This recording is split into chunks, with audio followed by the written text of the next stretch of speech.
গত এক বছর আগে একটা ছবি ভাইরাল হয়েছিল নেটিজেনদের মধ্যে।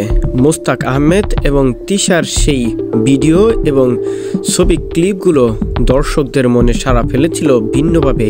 কিন্তু এবার আসলে যে কাজটি হয়েছে তাহসানকে নিয়ে, সেটাও নেটিজেনদের মধ্যে কিভাবে প্রভাব বিস্তার করছে।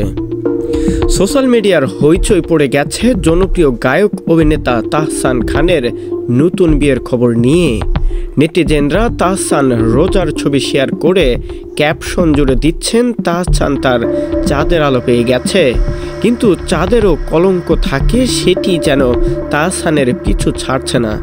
হঠাৎ করেই রোজার বাবা তাহসানের শ্বশুরের পরিচয় নিয়ে প্রশ্ন উঠেছে নেটিজেনদের মধ্যে। নেটিজেনরা বলছেন, রোজার বাবা পানামা ফারুকী বরিশালের সেই শীর্ষ সন্ত্রাসী, যিনি 2014 সালে 10 জানুয়ারি র্যাবের সঙ্গে বন্দুকযুদ্ধে মারা গিয়েছিলেন। এমন একজন কুখ্যাত বাবারই মেয়ে এবার বউ হতে যাচ্ছে তাহসান খানের।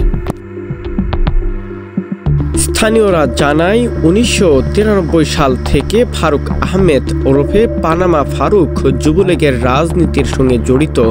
1996 সালে আওয়ামী লীগ সরকার ক্ষমতায় এলে দক্ষিণাঞ্চল জুড়ে পানামা ফারুকের সন্ত্রাসী কার্যক্রম চলে।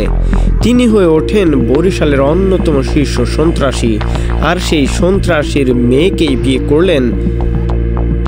দ্বিতীয়ত, তাহসান এবং মুস্তাক আহমেদের সেই ছবি নিয়েও নেটিজেনদের মধ্যে ভিন্নভাবে প্রভাব বিস্তার করতেছে।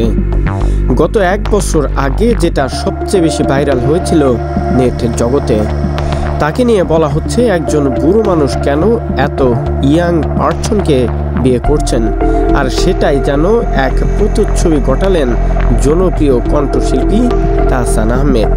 দর্শকরা আসলে এটা কিভাবে নিচ্ছে, যেখানে তাহসান আহমেদ বর্তমানের সময়ে গায়ের রংটা কিছুটা ফর্সা আর মুস্তাক আহমেদ কিছুটা কুচলে এবং চামড়া ঘোচালো ছিল, সে কারণে কি দর্শকরা এমনটা মন্তব্য করেছিলেন?